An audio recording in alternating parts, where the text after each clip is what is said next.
믿음의 눈 들어 주를 보리. 이 또한 지나가리라.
역대하 1장 1절에서 7절에서 10절까지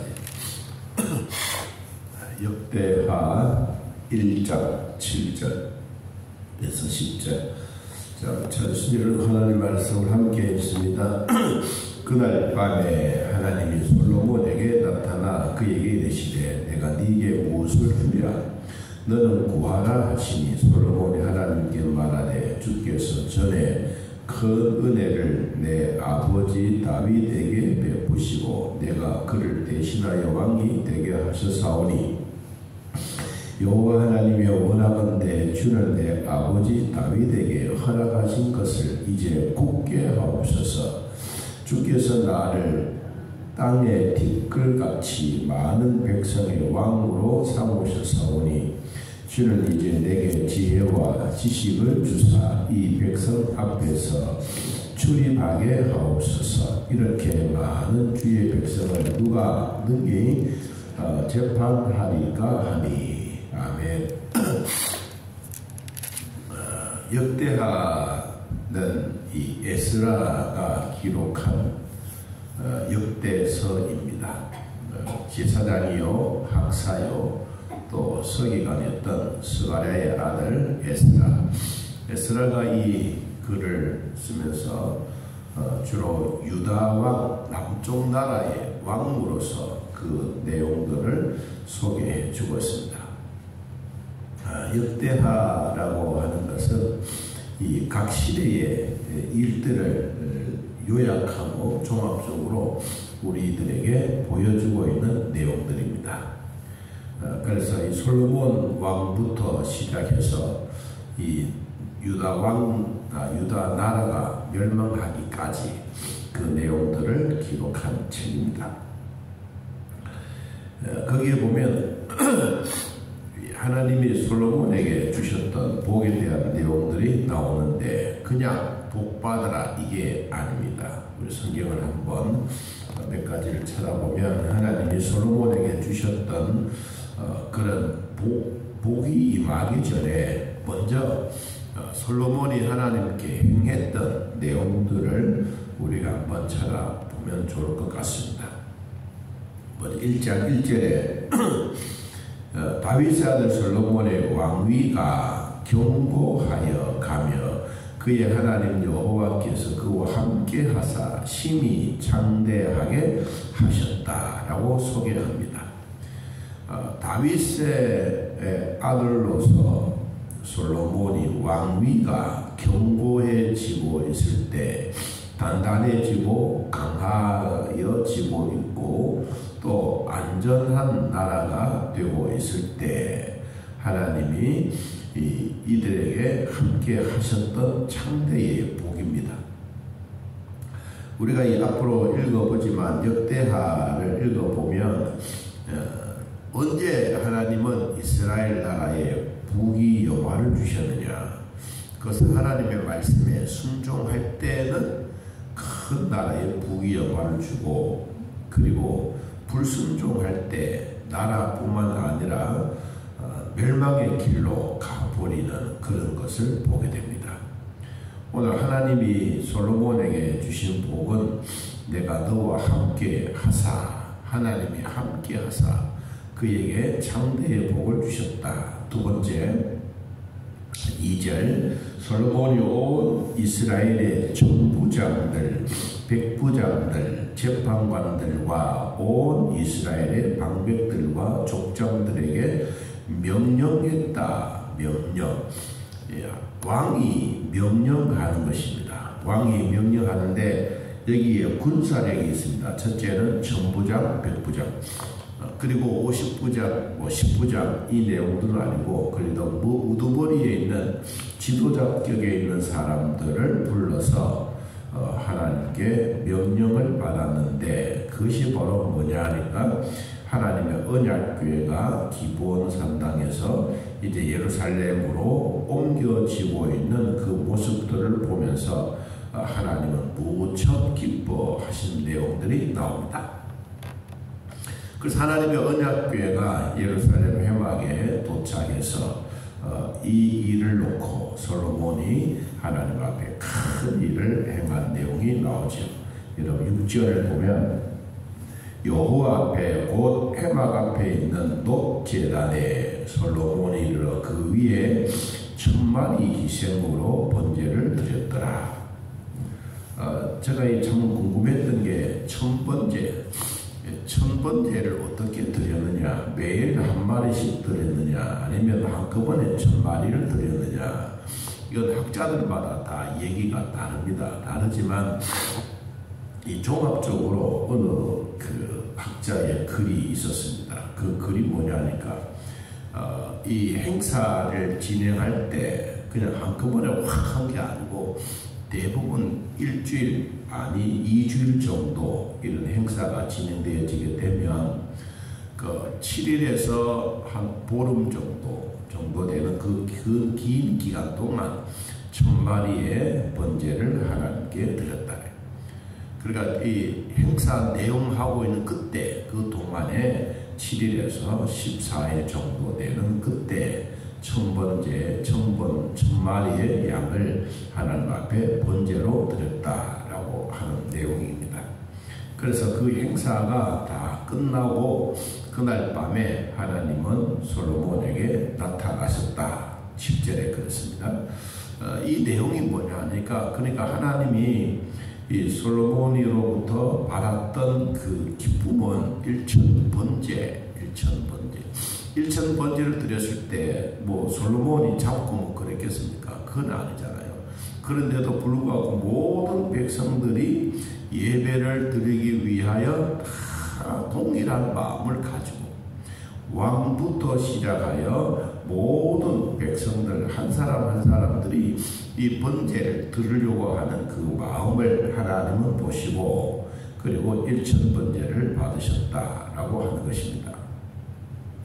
자, 그러면 이런 복을 하나님이 받으셨어요. 1000번제 복을 받으시고 제사를 받으시고, 그날 밤에 우리가 이 성경 말씀을 가끔씩 보면 즉시라는 단어도 나오고, 또 오늘은 그날 밤에 1000번제를 드리고 난 그날 밤에 하나님이 솔로몬에게 나타나셨다라고 하는 것을 보면 하나님의 그 응답의 기간은 그렇게 멀지 않다는 겁니다.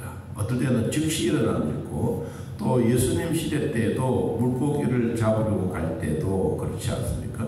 물고기를 잡으러 갈 때 깊은 데로 그물을 내려라. 아이고, 우리는 낮에 밤에 한 마리도 잡지 못했는데 주님의 말씀에 의지하여 그물을 내리리다. 여러분, 그 내용은 진짜 순간적으로 된 일이거든요. 이쪽에서 이쪽 과정이에요. 그래서 하나님이 우리의 기도를 들으실 때 먼 거리에서 듣는 분이 아니고 가장 가까운 데서, 오늘 솔로몬이 낮에 드렸는데 그날 밤에 하나님이 솔로몬에게 나타나서 내가 네게 무엇을 해주기를 바라느냐 그랬어요. 그랬더니 솔로몬이 하나님께 이런 말을 합니다. 참 중요한 내용을 해요. 8절에 보니까 주께서 전에 큰 은혜를 내 아버지 다윗에게 베풀어 주셨습니다. 중요한 것은 아버지를 거론하는 거예요. 아버지를 거론하는데 대부분은 우리 역대기를 읽어보면 대부분은 아버지의 좋은 면이 별로 없어요. 아버지는 왼쪽으로 가면 그 아들은 오른쪽으로 가서 그 일을 행하고, 다윗의 내용으로 보면 부족한데 명령에 불순종하는 그런 내용들이 많이 나오는데, 이 솔로몬은 우리 아버지에게 베풀어 주셨던 그 은혜가 나에게도 임하게 해 주십시오 하는 기도입니다. 그러니까 아버지의 그 우락, 영웅적인 것, 하나님을 사모하는 것, 하나님의 괴, 하나님의 은혜, 하나님의 임재하심을 아주 강하게 받았던 그 아버지의 큰 은혜를 나에게도 주십시오. 그리고 9절에 보니까 주는 내 아버지 다윗에게 허락하신 것을 이제 굳게 든든히 서게 해 주십시오. 이게 솔로몬의 기도입니다. 그래서 중요한 내용이 이제 나오죠. 주는 이제 내게 지혜와 지식을 주십시오. 그리고 백성들을 출입하게 해 주시고, 그리고 이런 수많은 사건들의 재판을 내가 어떻게 하겠습니까? 그러면서 두 가지를 구하겠습니다. 하나는 나에게 지혜를 주십시오. 지혜는 하나님으로부터 온 겁니다. 하나님으로부터 내려오는 지혜. 지식은 내가 사물을 보고 통찰력을 가지거나, 그리고는 판단력을 가지고 이것을 판단해 갈 수 있는 판단력, 이런 것을 하나님 나에게 주십시오. 무엇하기 위해서? 백성들을 재판하기 위해서. 그랬더니 하나님이 그 이야기, 그 기도를 들으시고 어떻게 했느냐? 11절에 이렇게 말합니다. 이런 마음이 내게 있어서, 참 중요하다. 마음이다. 마음이 어디에 있느냐? 사람의 생각과 마음이 있으면 행동으로 옮겨지고, 행동이 옮겨지게 되면 이것이 오랜 기일 안에 되어지게 되면 습관이 되는 거다. 그래서 이 하나님이 솔로몬에게 두 가지의 이야기를 합니다. 하나는 구하지 않는 것도 있고 구한 것도 있다. 네가 구하지 않는 것도 내가 주지만 네가 구하는 것은 내가 반드시 주겠다.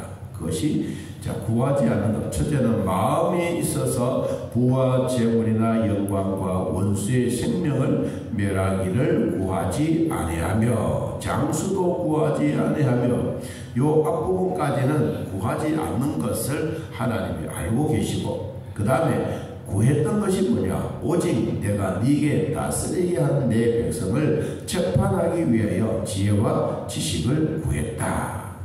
이 내용입니다. 자, 우리는 구하지 않는 것도 많습니다. 잊어버릴 때도 있고, 구하다가 보면 못할 때도 있어요.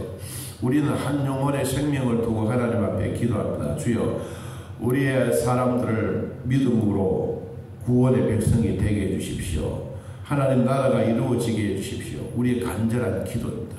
이런 기도를 우리는 하나님 앞에 하는 거예요. 오늘 솔로몬이 하나님 앞에 기도했던 것은 재판하기 위해서 지혜와 지식을 구했어요. 그런데 하나님은 그것만 아니라 보너스까지 더 주셨어요. 여러분, 우리가 기도할 때도 하나님의 한 영혼을 위해서 간절하게 기도할 때 하나님은 거기에 대한 보너스까지 주시는 거예요. 우리 이것을 잊지 말아요. 하나님은 한 영혼을 귀하게 여기시는구나. 여러분, 그러니까 하나님이 뭐라고 그랬어요? 12절에 그러므로 네가 네게 지혜와 지식으로 주고 부와 재물과 영광도 주라니 내 전에 왕들도 이런 일이 없었는데 앞으로 내 후로도 이런 일이 없게 될 거다. 그러면서 하나님이 복에 대한 내용을 우리들에게 소개해 주셨습니다. 오늘 구하지 않는 것도 하나님은 알고 계신다. 우리는 뭘 구해야 되느냐? 재판을 올바르게 하기 위해서인데, 우리는 한 영혼을 위하여 귀하게 여기고, 여러분 그 마음이 우리 안에 이르도록 기도하면 주님은 그 주변에 있는 생명도 재물도 영광도 부도 장수도 함께 해주신다. 이것을 오늘 우리는 잊지 말고 하나님 앞에 기도하는 기도가 하나님께 그대로 상달되어지기를 예수님의 이름으로 축복합니다. 하나님 아버지, 우리가 믿음으로 구할 때 하나님은 반드시 주신 것을 믿습니다. 한 영혼을 귀하게 여기고 울며 불며 하나님 앞에 통곡하며 기도했던 기도, 히스기야의 기도를 들으시는 하나님이 그의 생명도 연장해 주신 것처럼 지혜와 지식을 구하고 또 백성들을 바르게 판단하고 재판하기 위하여 솔로몬이 기도했을 때 하나님은 그 기도만 아니라 구하지 않은 것까지도 다 주셨습니다. 마태복음 13장 44절에 기록된 것처럼 땅 속에 있는 보화를 캐내기 위하여 보화만 아니라 주변에 있는 쓸모없는 땅도, 쓸모없는 엉겅퀴도, 쓸모없는 바위도 하나님 돌아보아야 되듯이 우리가 한 영혼을 귀하게 여기면 주변에는 모든 것까지도 하나님이 주신 것을 확실히 믿고 감사 또 위로 은혜 받게 하여 주옵소서. 하나님 오늘도 우리 모두에게도 복을 주시니 감사합니다. 병원에 있는 아들을 귀하게 여기시고 주의 사랑으로 돌봐주시며 몸속에 있는 모든 것들을 원래대로 깨끗하게 치료되어지게 하옵소서. 하나님 이를 위하여 기도하고 마음에 소원을 가지고 있사오니 주여 돌봐주셔서 은혜 가운데 거하는 축복 있게 하여 주옵소서. 오늘도 기도할 때 우리 아버지 모든 기도를 응답해 주시고 즉각적으로 들어주셔서 필요한 모든 것 응답하여 주옵소서. 예수님의 이름으로 기도하옵나이다. 아멘. 하늘에 계신 우리 아버지여, 이름이 거룩히 여김을 받으시오며 나라의 마옵시며 뜻이 하늘에서 이루어진 것 같이 땅에서도 이루어지이다. 오늘날 우리에게 일용할 양식을 주옵시고 우리가 우리에게 죄진 자를 사하여 준 것 같이 우리 죄를 사하여 주옵시고 우리를 시험에 들게 하지 마옵시고 다음 악에서 구하옵소서. 대나라와 권세와 영광의 아버지께 영원히 있사옵나이다. 아멘. 자유롭게 기도드리겠습니다.